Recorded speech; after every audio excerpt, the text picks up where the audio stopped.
ये क्योंकि अमेरिका इस वक्त डोमेस्टिक मैन्युफैक्चरिंग हो, इंटरनेशनल ट्रेड हो, टेक्नोलॉजी के जो कोलेशंस हैं, क्लाइमेट चेंज और इस तरह की जो चीज़ें उनमें बहुत ज़्यादा इंगेज है। चीन मुश्किल वक्त में एक बार फिर पाकिस्तान की मदद के लिए पेश। चीन से पाकिस्तान को $1 अरब मौसूल हो गए। पाकिस्तान ने अफगानिस्तान, ईरान और रूस के साथ बार्टर ट्रेड शुरू करने का ऐलान किया है।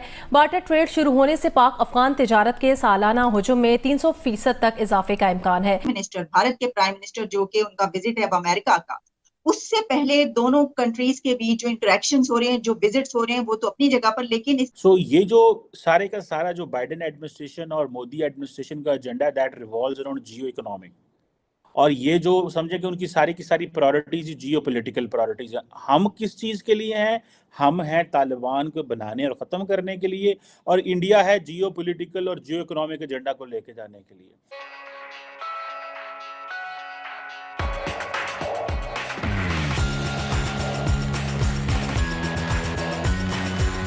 इसमें मैं अमेरिका को नहीं कह रहा। देखें, आप दुनिया जो होती है वो आपको देखती है, आपके दोस्त होते हैं ना, आपके 10 दोस्त हैं, 10 दोस्तों में एक दोस्त जो है वो अच्छा होगा, पब्लिक रिलेशन में एक दोस्त अच्छा होगा, किसी लोगों को मिला है, और यूएस चैम्बर ऑफ कॉमर्स के लोगों को जो है वो भी इंगेज हो रहे हैं, बिजनेसमैन आ रहे हैं वहाँ से, यहाँ से वहाँ जा रहे हैं।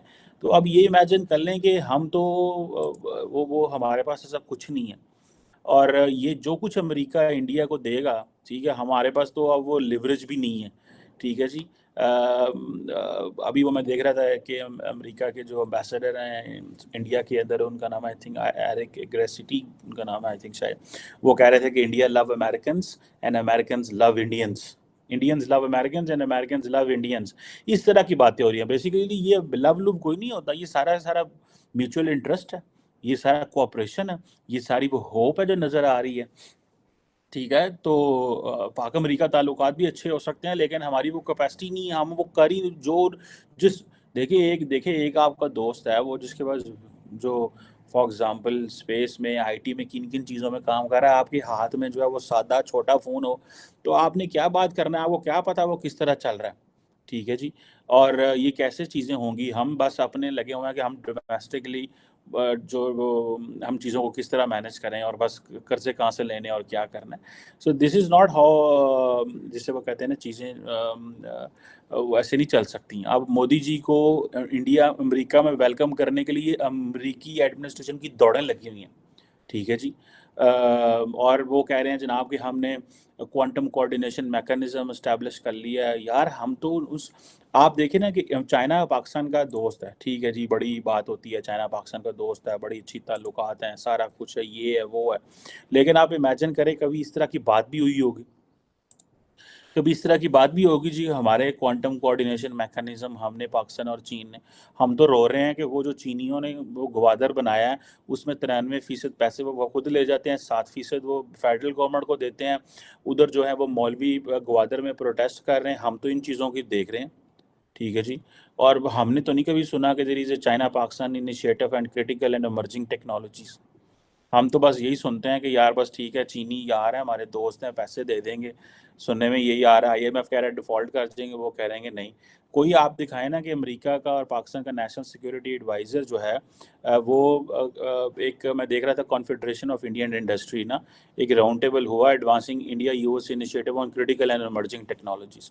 किसी पाकिस्तानी लीडर का आज तक किसी ने कोई ऐसी मीटिंग में जाके बैठा हो। सो ये बड़े सीरियस बातें हैं भाई, इन चीज़ों को देखना पड़ेगा। जैसे वो कहते हैं ना कि ये चीज़ें हमें इस्टेब्लिश पड़ेंगी कि हमें किस तरह आइंदा आने वाले दिनों में लेके चलना है। क्या हमने यही जिसे कहते हैं रोंदिया रहना है जी, कि जनाब दुश्मन हमारे साथ ये कर जा रहा है, दुश्मन हमारे साथ वो करने जा रहा है, दुश्मन के ये है, दुश्मन का वो है, ठीक है। क्या हमने यही बातें करनी है, या कि हमने do we have something serious, क्या हमारे पास कुछ वाकई ऐसा सीरियस है जो हम कर सकते हैं, ठीक है ना जी।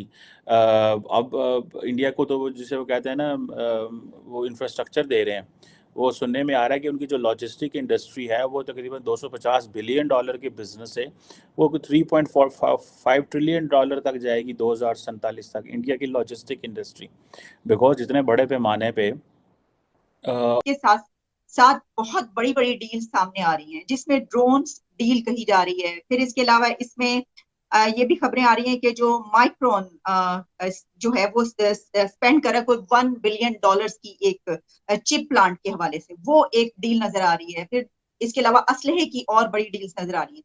तो साजिद साहब, एक ऐसा विजिट, क्या इससे पहले तो ये सोचा नहीं जा सकता था कि एक कंट्री के साथ एक विजिट से पहले इतने बहुत सारे कोई कंट्री जो है मुआहिदे कर सकते हैं? आप इसको कैसे देख रहे हैं? देखिए, मैं आपको एक्सप्लेन करने की कोशिश करता हूं कि इस वक्त दोनों ममालिक के अंदर क्या हो रहा है, जियोपॉलिटिकल क्या हो रहा है इस वक्त पूरी एक खासकर उस रीजन में भारत के हवाले से मैं थोड़ी सी बताने की कोशिश करता हूं। मैं एक तो ये बताऊंगा कि मोदी साहब जब से प्राइम मिनिस्टर बने तकरीबन हर साल आते रहे हैं, लेकिन उनका ये पहला स्टेट विजिट है।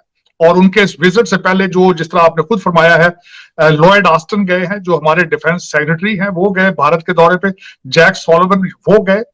और इस वक्त सबसे बड़ी जो अट्रैक्शन है अमेरिका के लिए वो क्या है, इस रेसिप्रोकल बेसिस पे जो चीजें चल रही। अमेरिका की जरूरत इस वक्त सिर्फ अमेरिका की जरूरत ये है कि एक चाइना को उसको कन्फ्रंट करना और दूसरा भारत को रशिया से दूर करना। ये दो ऑब्जेक्टिव है सारे इस वक्त जो अमेरिकन ऑब्जेक्टिव है। अब उसमें भारत के लिए उसमें क्या है, भारत के लिए उसमें ये है कि पहले सबसे ज्यादा असला जो है भारत रशिया से लेता रहा है। अब वो क्वालिटी ऑफ रशियन जो आर्मामेंट्स है वो अमेरिकन टक्कर की नहीं है। उनका गेन उसमें ये है कि एक वो अमेरिकन असला इनसे खरीद लेंगे और दूसरा उस असले के साथ यहां पे मैं बताना चाहूंगा कि इंटरनेशनल जब ये ट्रेड्स होते हैं आपस में, ये खासकर लार्जर स्केल पर, तो उसका कंडीशन ये होता है इंटरनेशनल कॉन्ट्रैक्ट्स में, when you buy some technology, उसका कुछ हिस्सा टेक्नोलॉजी का आपने उनको आगे देना होता है साथ उस प्रोडक्ट के, क्योंकि उस प्रोडक्ट की मेंटेनेंस होनी है उस प्रोडक्ट को वहां चलाने के लिए। तो अब वो उन पे सारी चीजें हो रही हैं। पहले अमेरिका ये कई दफा करता था, जिस तरह पाकिस्तान को F-16 दिए लेकिन टेक्नोलॉजी ट्रांसफर नहीं की। ये उस वक्त के क्वेश्चन किए जाते थे डिफेंस मिनिस्टर्स को, लेकिन वो एक्सक्यूज देते थे इधर उधर के। लेकिन मेरे ख्याल में इस वक्त जो भारत है वो they are playing very smart. अब मैं जो तेजा जहाजों का आपको मैं ये बताना चाहूंगा कि तेजा जहाज तो उन्होंने बनाया, लेकिन और दूसरे उनके पास मिग तैयारे हैं पुराने रशियन मेड जो हैं। और आपने देखा होगा कि पिछली दफा जो पाकिस्तान भारत की भी कन्फ्रंटेशन हुई तो उसमें भारतीय जो एयरफोर्स थी वो कमजोर नजर आती थी। तो वो उनकी अपनी कमियां पूरी करना चाहते हैं। इस वक्त दो चीजें हैं, एक तेजा जहाजों का जो इंजन वहां मैन्युफैक्चर होंगे और उसकी टेक्नोलॉजी भी ट्रांसफर होगी।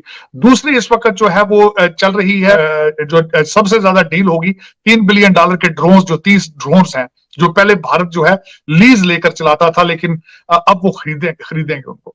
तो उसमें यहाँ पे मैं ये मिसाल देना चाहूंगा, एक खास मिसाल ये देना चाहूंगा। पिछली दफा जब चाइना ने आपस में झड़प इनकी हुई थी तो उस वक्त जीपीएस सिस्टम जो था, India was asking them to share the information with us, तो जीपीएस इंफॉर्मेशन, लेकिन उस वक्त अमेरिका ने रिफ्यूज किया था, नहीं दिया था। लेकिन अब वो बात नहीं है, they are moving more closer. तो अब वो टेक्नोलॉजीज, वो जीपीएस सिस्टम, वो ड्रोन सिस्टम, और फिर मैक्रोन की बात हम कर रहे थे कि वहां पे चिप जो है वो भी उनकी $1 बिलियन से कुछ की आगे जो मजीद बात चल रही है। और इस वक्त जो मैं समझता हूं कि अमेरिका जो है वो in a very weaker position, और वो is trying to get closer versus the Bharat. अब Bharat is playing very smart matter fact. वो ये है, एक तो उन्होंने नेटो प्लस की जो मेंबरशिप है उसको रिफ्यूज कर दिया है, और फिर उसके बाद समझते हैं कि हमें तेल लेना है रशिया से। हमने चाइना के साथ भी हमने उस लेवल पर नहीं जाना जहां अमेरिका उनको लेके जाना चाहता है।